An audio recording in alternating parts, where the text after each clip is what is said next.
Amy from My Property, and I thought I would do the second part to our little three-part mini-series on D2V.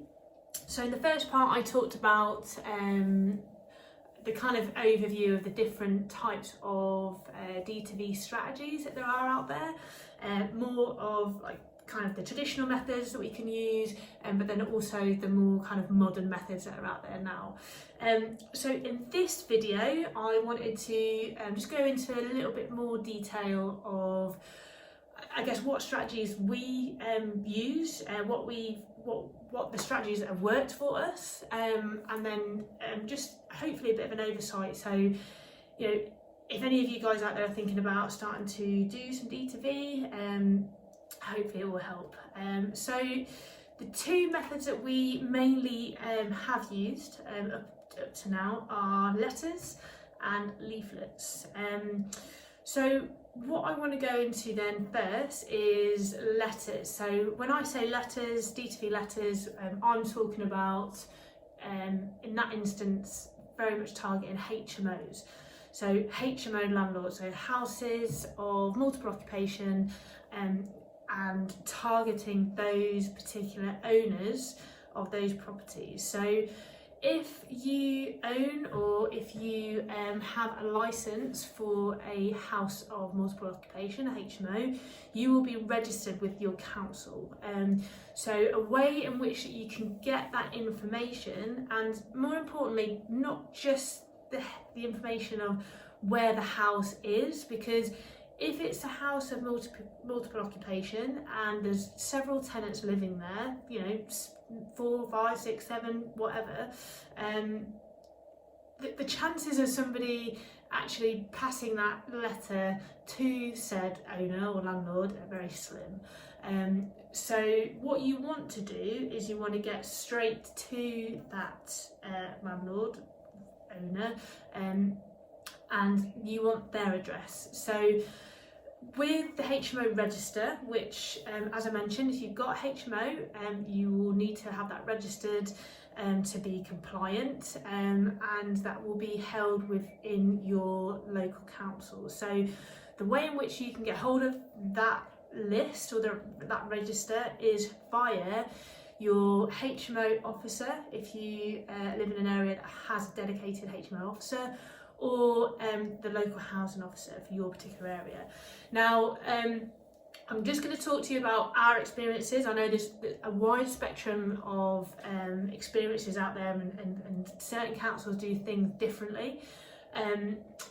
But from our personal experience, and we've got property in Bicester as well, so we've been through that process, and also in Plymouth where we are now, where we mainly invest in property. So for us it was very, very straightforward.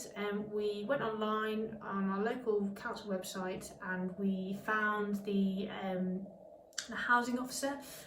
Plymouth doesn't actually have a dedicated HMO officer, so we managed to get through to the local housing officer, and we were able to access the register. So it was a document that was sent through to us, and off the top of my head, I don't believe we paid any money for that register. I think in Bicester we did, and I think it was a small amount of perhaps £60. I don't believe we paid anything for the register in Plymouth. I could be wrong, don't quote me on that. But if we did, it was vice versa, it was £60. So the cost again varies from council to council, and there is a lot of different opinions out there on whether or not you should or shouldn't be charged.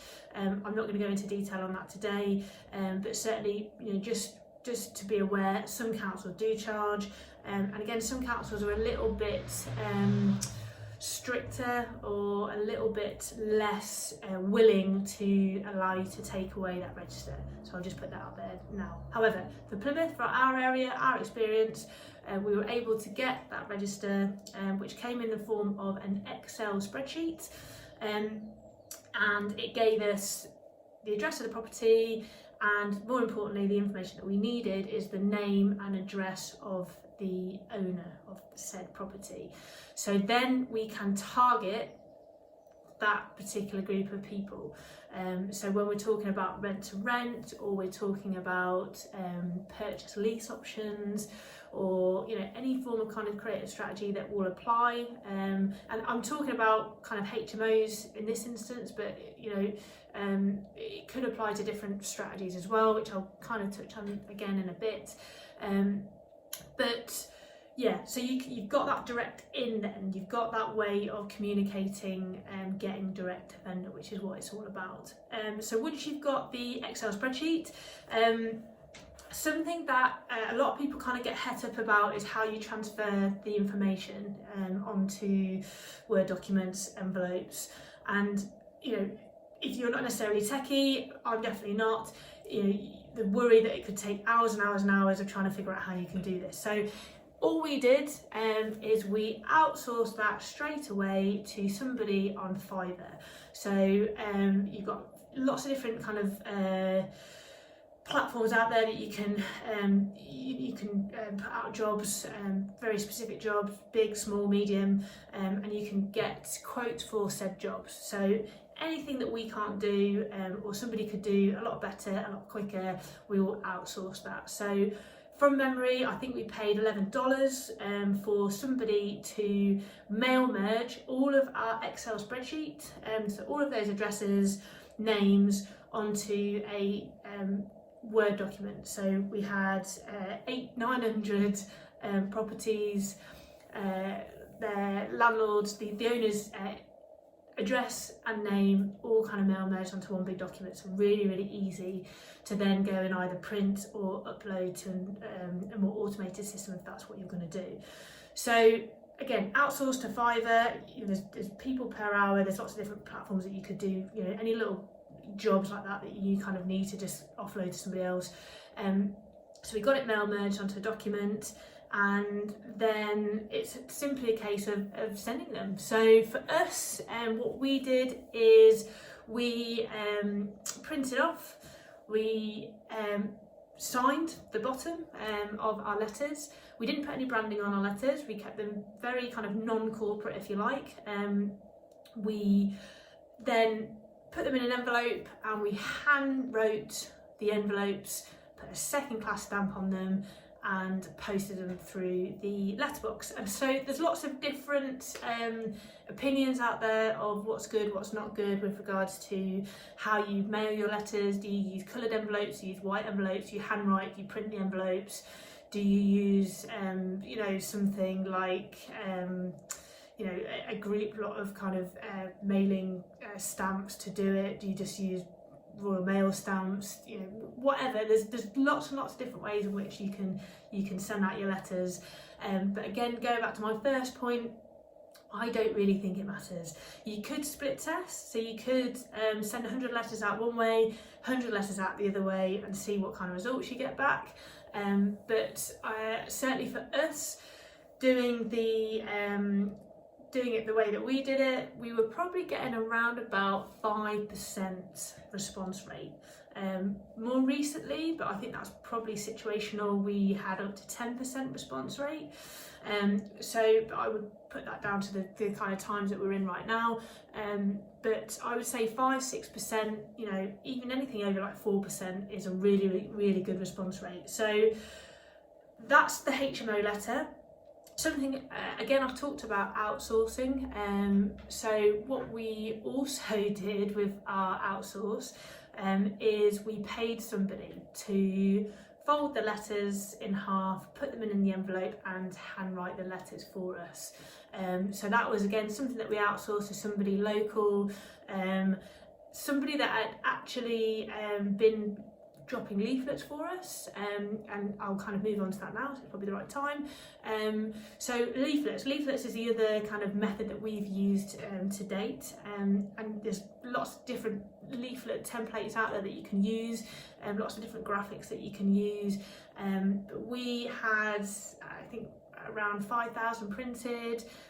We designed our particular leaflet from already standardised templates, and we just kind of changed a few bits and pieces. Again, kept the message very simple, a number to ring, and send out en masse. And again, we put an ad on Gumtree for that leaflet to be distributed. So initially, in the first stages, we did that ourselves, and I feel that that is a very good way to get to know your local area. So getting out on foot, posting leaflets, and Steph and I did this quite a bit when we initially first started dropping leaflets. And you know, there's certain things that you can pick up along the way. You know, certain properties, if they look like they're empty, or if they've got for sale and for rent signs outside, so that could kind of set alarm bells off that you may have a motivated seller there.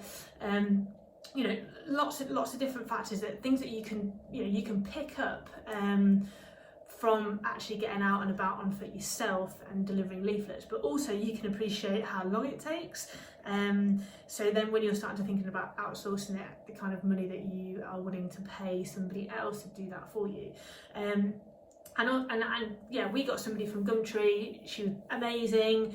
She then went and we gave her the street names that we wanted her to deliver. We gave her a rough estimate from Street Checker of how many houses we believed were on each street, because again, unless you've actually been out on foot and done that yourself, if it's a new area within an area, you might not know. So when she started looking at other areas for us, she would have her template of how many houses, and then she would actually put how many houses there actually were.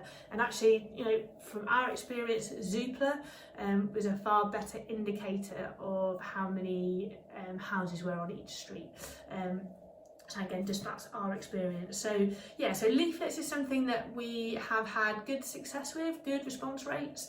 I would say not as good as HMO, D2V letters, because a leaflet is going to be targeting a huge range of people, a huge demographic. You're not necessarily going to know what comes in, whereas the kind of targeted HMO specific letters are very much targeting HMO landlords and owners. So there's already a connection there from our experience. So and again, depending on what kind of market you're in, whereabouts you are in the country, how your market works. For us, again, personal experience, the student market is on a little bit of a decline in this area. Therefore, there is a lot of HMO landlords out there who are potentially struggling a little bit to fill their rooms. They may be kind of tired, run down. The landlords may not have the funds to uplift them, to give them a bit of a spruce, or they might not have the inclination to do it because they may have been doing it for 10, 20 years and are absolutely sick to the back teeth of HMOs. So again, coming back to that kind of opportunist moment of whether or not that landlord at that particular moment in time, when they go to the letterbox and they pick up either said leaflet or said letter, of what their situation is at that minute as to whether they will ring you or not. But if they do ring you, you have a motivated seller on the phone straight away. So again, it's that D2V power that you get from that method. So that's the two methods that we use, HMO letters and leaflets. Something else that I kind of alluded to earlier on with regards to letters, and you don't necessarily have to just send them to HMO landlords and owners.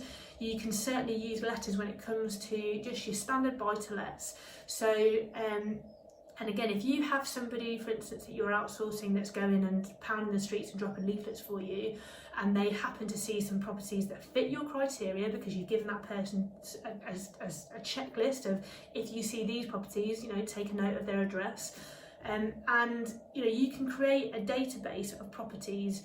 You could do it that way. You could also do it via a VA. So if you had a VA working with you, you could get them to data scrape Rightmove, Zoopla for particular properties that have potentially been on the market for more than 3 months, have had price reductions. So again, you could use your VA to data scrape to get you a list, a database of properties. Now, those properties, if you need, you might have a little bit more difficulty finding out who owns them. and what address to send it to, then that is simply going to be a check on the land registry to get that information, and you'd probably be looking at around £3 to get that information.